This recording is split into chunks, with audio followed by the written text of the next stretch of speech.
کبھی سوچا ہے کہ ایک عالم دین جو مدرسے کی چہار دیواری میں بیٹھ کر قال کے موتی بکھیرتا ہو، قال یعنی کہ علم کے موتی، جو تفسیر و حدیث پر دسترس رکھتا ہو، جو شاگردوں کے ہجوم میں بیٹھ کر عقل کی باریکیاں سمجھاتا ہو، وہ اچانک سب کچھ چھوڑ کر گلیوں میں رقص کیوں کرنے لگتا ہے؟ کبھی کسی نے غور کیا کہ ایک جید مولوی جو علم کا سمندر ہو، وہ اپنی ہی لکھی کتابوں کو کیوں فراموش کر دیتا ہے؟ کبھی ایسا ہوا کہ ایک فقیہ جو فقہ اور شریعت کے پیچیدہ مسائل میں غوطہ زن ہو، وہ اچانک ایک درویش کی سنگت میں آ کر ایسا مجذوب ہو جائے کہ اس کا ہر لفظ، ہر جملہ، ہر شعر قیامت تک کے عاشقوں کی رہنمائی کرنے لگے۔ یہ عام قصہ نہیں، بلکہ یہ تاریخ کا وہ پراسرار موڑ ہے جہاں مولانا جلال الدین رومی، جو ایک باوقار عالم، ایک بلند پایا فقیہ اور مدرسے کے استاد تھے، وہ اچانک عشق کی وہ آگ بن گئے جو آج بھی دنیا کو اپنی تپش سے گرما رہی ہے۔ لیکن یہ سب کیسے ہوا؟ اس کے پیچھے وہ کون تھا جو ایک ہی لمحے میں عقل کو عشق میں ڈھال دیتا ہے؟ یہ وہی ہستی تھی جسے دنیا شمس تبریز کے نام سے جانتی ہے۔ ایک درویش، ایک مجذوب، ایک ایسا فقیر جس کی نگاہ میں وہ تاثیر تھی جو انسان کو اس کے حال سے نکال کر ماورا کر کے سمندر میں غرق کر دے۔ یہاں کہانی کا وہ مقام ہے جہاں دو دنیائیں آپس میں ٹکرا جاتی ہیں۔ ایک طرف مولوی تھا، دوسری طرف فقیر۔ مولوی کی دنیا شریعت، قال، عقل اور بحث مباحثے کی دنیا تھی۔ وہاں الفاظ کی تراش خراش تھی، دلائل کی پیچیدگیاں تھیں، کتابوں کا بوجھ تھا، وہ اصولوں کی سختی تھی۔ وہ دنیا تھی جہاں عقل حاکم تھی، عشق ممنوع تھا۔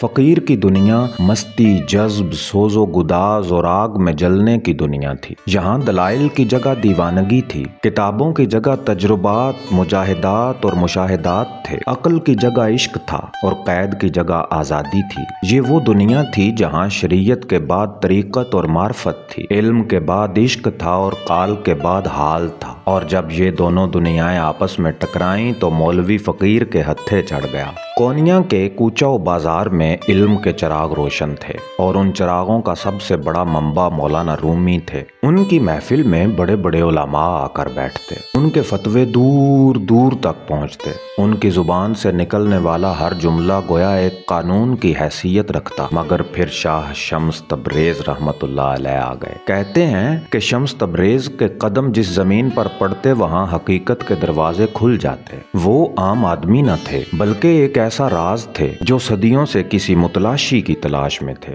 یہ ملاقات عام ملاقات نہ تھی، بلکہ یہ ایک ایسی بجلی تھی جو عقل کی عمارت پر گری اور سب کچھ راکھ کر دیا۔ شمس تبریز نے مولانا رومی سے وہ سوالات کیے جو کبھی کسی نے ان سے نہ پوچھے تھے۔ کہنے لگے، مولوی صاحب، کیا تمہیں خدا کی سچائی کا علم ہے یا بس کتابوں میں پڑھا ہے؟ کیا تم نے عشق کے دریا میں ڈوب کر اس کا مزہ چکھا ہے یا بس دوسرے عاشقوں کی کہانیاں لکھی ہیں؟ کیا تم جانتے ہو کہ خدا ملتا کیسے ہے یا بس خدا کے ملنے کے طریقے بیان کرتے ہو؟ یہ الفاظ نہیں تھے، بلکہ یہ وہ زلزلہ تھا جس نے مولانا رومی کی زندگی کی بنیادیں ہلا دیں۔ جو شخص دوسروں کو خدا کی پہچان سکھاتا تھا، اب خود حیران تھا کہ کیا وہ سچ میں خدا کو جانتا بھی ہے کہ نہیں۔ اور پھر وہ لمحہ آیا جب مولانا نے کتابیں ایک طرف رکھ دیں، مدرسہ چھوڑ دیا، قال سے حال میں قدم رکھا اور فقیر کے عشق میں فقیر کی راہ پر چل نکلے۔ اب وہی مولانا جو دلیلوں میں بات کرتے تھے، عشق کے نغمے گانے لگے۔ وہی